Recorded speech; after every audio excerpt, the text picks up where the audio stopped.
Assalamu alaikum. I am Dr. Saeed Ali Mardan Azmi. Welcome to my channel. In this lecture, we will learn basics about vector field, gradient field, and then we will learn question number 1 to 4 from exercise 16.2, Thomas Calculus 12th edition book. Now, first of all, what is a vector field? Before knowing the vector field, we must know what is a vector quantity. A vector quantity is a quantity which is completely represented by magnitude and direction is called a vector quantity, for example, velocity and force. A vector field is a function that assigns a vector to each point in space or a region. Some examples are fluid flow, velocity fields, electric field, and magnetic fields. Here, this picture represents a vector field. Here, you can see the direction of flow is represented by these purple vectors. Since each point in this field, it can be represented by a directed arrow, so this field is called a vector field. This diagram represents velocity vector of a flow around an airfoil in a wind tunnel. So it is a vector field because each point is represented by a directed arrow in a particular direction. Now we can write a vector field in mathematical form as F is equal to Mi plus Nj plus Pk, where I, J, and K are the unit vectors along the coordinate axis in a space or plane. And we say that this vector field F is continuous if each component of I, J, and K is continuous, and we say that F is differentiable if each component M, N, and P is differentiable in the 3 dimensions space. So this is the basic introduction of a vector field. Now, what is a gradient field? The gradient vector of a differentiable scalar valued function at a point gives the direction of greatest increase of the function. We define the gradient field of a differentiable function f of x, y, z to the field of gradient vectors as gradient of f is equal to partial f over partial xi plus partial f over partial yj plus partial f over partial z k. Please note that at each point x, y, z in the space, the gradient field gives a vector pointing in the direction of greatest increase of f, and the magnitude being the value of directional derivative in that direction. Now, after knowing these basic things, we can solve the question number 1 to 4 from exercise 16.2 of Thomas Calculus 12th edition book. What is the requirement? Find the gradient field of the function in exercise 1 to 4. And in question number 1, function is given to us f of x, y, z is equal to x squared plus y squared plus z squared whole raised to power 1 minus 1 by 2. Now, before start solving this question, we must know the basic formulas from our single variable calculus, and that is what will be the derivative of ax plus b raised to power n, means generalized power rule. In order to calculate derivative of function ax plus b raised to power n, we will apply the power rule as we will write the power first and then we will subtract minus 1 from the power of this given function, and then we will multiply with the derivative of the term inside the power. So we have derivative of ax plus b whole raised to power n as n into ax plus b raised to power n minus 1 into derivative of ax plus b. Next, the derivative of ax plus b is a into 1 plus 0. Here, the constant a is being multiplied with x. It remains as it is, and we will apply derivative on x. So derivative of x with respect to x is 1. And this b is constant, free from variable. So the derivative of any constant term which is independent or free from variable term is always 0. So we will apply this formula on this function in the form of partial derivatives. Also note that when you are calculating the partial derivatives with respect to one particular function, other variables will remain constants. What it means, if you are calculating derivative with respect to x for the given function, then y and z will be constant with respect to x. Now, in order to calculate its partial derivative of f with respect to x, we have to apply this formula. We will write down the power minus 1 by 2 here in the beginning, and then we will subtract minus 1 from the power. So I have minus 1 by 2 x square plus y square plus z square whole raised to power minus 1 by 2 into minus 1, and then we will multiply with the partial derivative with the whole term inside the power, x square plus y square plus z square. In the next term, we will calculate this derivative. Minus 1 by 2 x square plus y square plus z square raised to power minus 3 by 2. Minus 1 by 2 minus 1 is minus 3 by 2.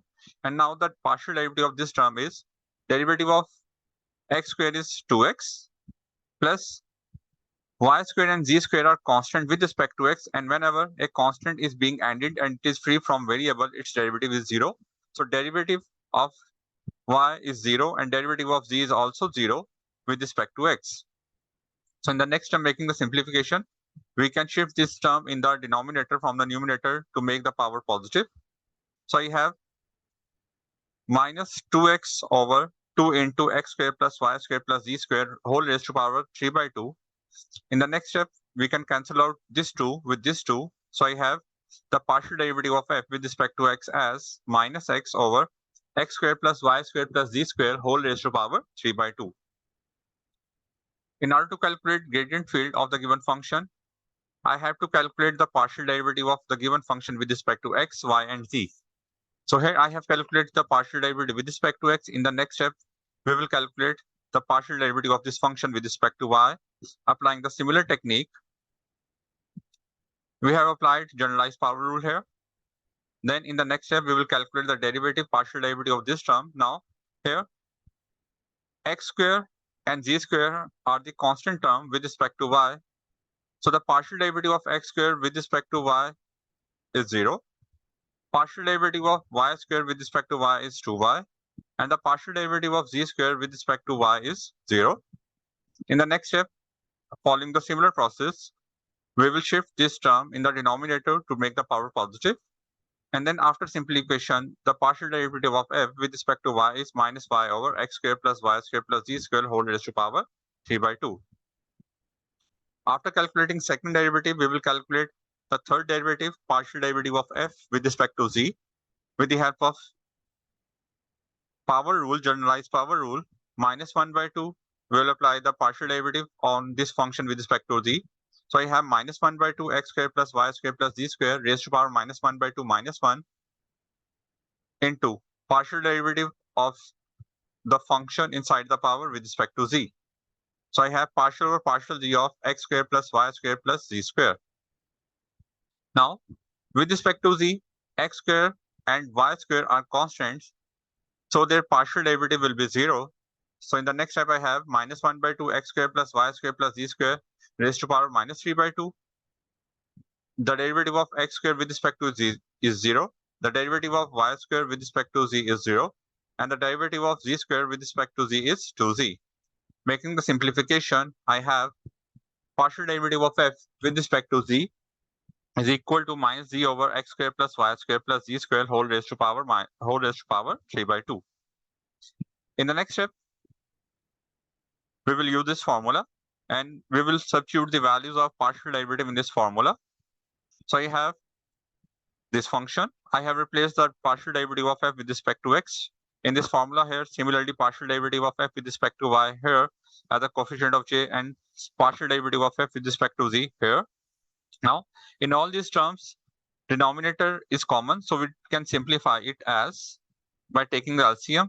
X square plus y square plus z square raised to power 3 by 2 is the LCM. So I have from the first term minus xi, from the second term minus yj, and from the third term minus zk.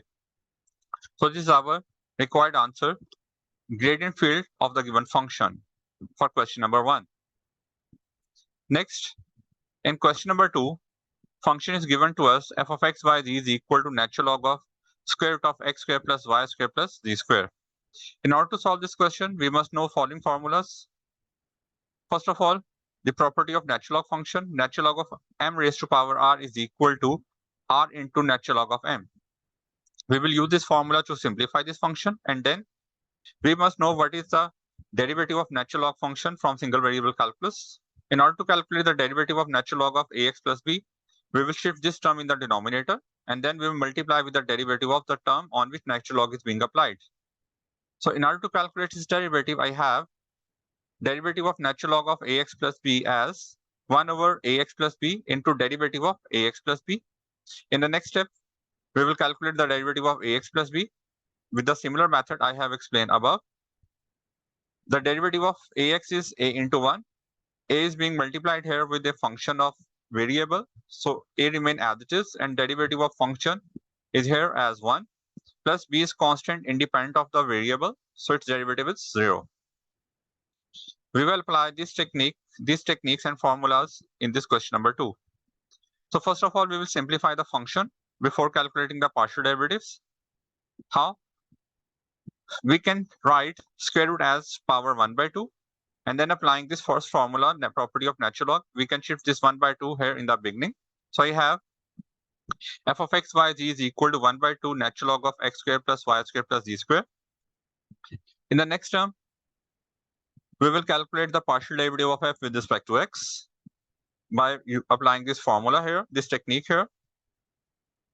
1 by 2 remain as it is, and the derivative of natural log function is 1 over this term x square plus y square plus z square into partial derivative of this term with respect to x.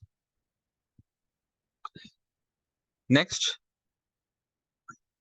when you are calculating partial derivative with respect to x, the terms involving y and z will behave as constants. So here, the derivative of x squared is 2x, derivative of y squared and z squared is 0, 0. So making a simplification, I have the partial derivative of f with respect to x is x over x square plus y square plus z square. Following the similar procedure, we can calculate the partial derivative with respect to y. In order to calculate partial derivative with respect to y, applying the similar formula, 1 by 2 remain as it is. Derivative of this term with respect to y is 1 over this term x square plus y square plus z square, on which natural log is being applied, into partial derivative of the term on which natural log function is being applied, x square plus y square plus z square. Now, in the next step, with respect to y, x square and z square are constant, so their derivative will be 0. So I have partial derivative of this term is 0 plus 2y plus 0. Making the simplification, I have the partial derivative of f with respect to y is equal to y over x square plus y square plus z square. In the next step, we will calculate the partial derivative of f with respect to z, applying the similar procedure, 1 by 2 into derivative of natural log of x square plus y square plus z square as 1 over x square plus y square plus z square into partial derivative of this term on which natural log function is being applied. Now, with respect to z, x square and y square are constants. So I have 1 by 2, 1 over x square plus y square plus z square into derivative of partial derivative of x square with respect to z is 0. Partial derivative of y square with respect to z is 0. And the partial derivative of z square with respect to z is 2z. Making the simplification, I have partial f over partial z is equal to z over x square plus y square plus z square. In the next term, we'll substitute these values in the formula of gradient vector. Now, in the next step, I have substituted the values of partial derivative of f with respect to x, y, and z as the coefficient of I, j, and k. So I have this term. Now, in this whole term, please note that the LCM is x square plus y square plus z square. So making a simplification by taking the LCM from the first term, I have gradient of f is equal to xi plus yj plus zk over x square plus y square plus z square. And this completes the question number 2. Now, we will solve question number 3. Here, the function is given to us. G of x, y, z is equal to e raised to power z minus natural log of x square plus y square. In this first step, we will calculate the partial derivative of g with respect to x. Now, with respect to x, e raised to power z is constant, so its derivative is 0. And on the second term, we will apply the same formula of natural log function I have explained before. The derivative of natural log function is 1 over this term on which natural log function is being applied, multiply the derivative of the term on which natural log function is being applied. So I have minus 1 over x square plus y square into partial derivative of x square plus y square. Now, with respect to x, y square is constant, so its partial derivative is 0, and the derivative of x square is 2x. So I have partial g over partial x is equal to minus 1 over x square plus y square into 2x. So rewriting the step, I have minus 2x over x square plus y square. So up till here, we have calculated the partial derivative of g with respect to x. In the next step, we will calculate the partial derivative of this function d with respect to y. Following the similar procedure, the partial derivative of e raised to power z with respect to y is 0. And the partial derivative of minus natural log of x square plus y square is minus 1 over x square plus y square into partial derivative of x square plus y square. With respect to y, x square is constant, so its derivative is 0, and the derivative of y square with respect to y is 2y. So after making the simplification, I have partial derivative of g with respect to y is minus 2y over x square plus y square. In the next step, we will calculate the partial derivative of g with respect to z. Please note that with respect to z, minus natural log of x square plus y square is constant because it is free from z. So the partial derivative of g with respect to z is e raised to power z, because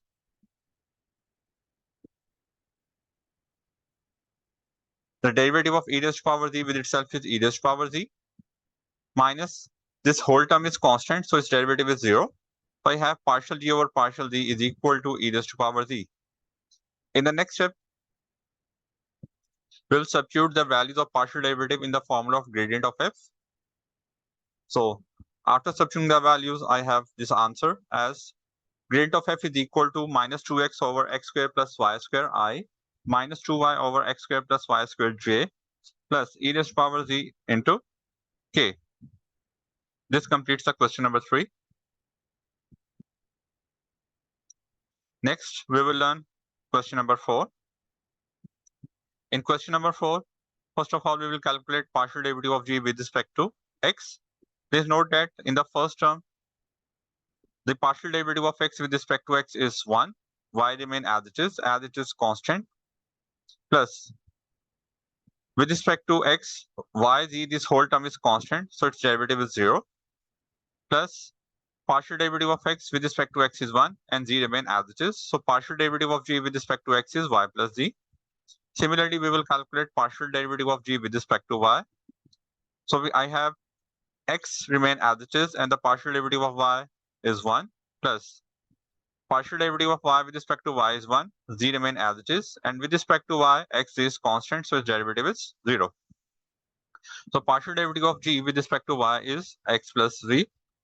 Next, partial derivative of g with respect to z is, with respect to z, x, y is constant, so its derivative is 0, plus y remain as it is, and the partial derivative of z with respect to z is 1, plus x remain as it is, and the partial derivative of z with respect to z is 1. So partial derivative of g with respect to z is y plus x plus y. We can rewrite as x plus y so that it's look beautiful. In the next step, we'll substitute these partial derivative in this formula of gradient function. And after substituting the values, this is our required answer, the gradient field of the given function f. I hope you have understand all these 4 questions. Please subscribe to my channel and recommend this channel to your fellows. Allah Hafiz.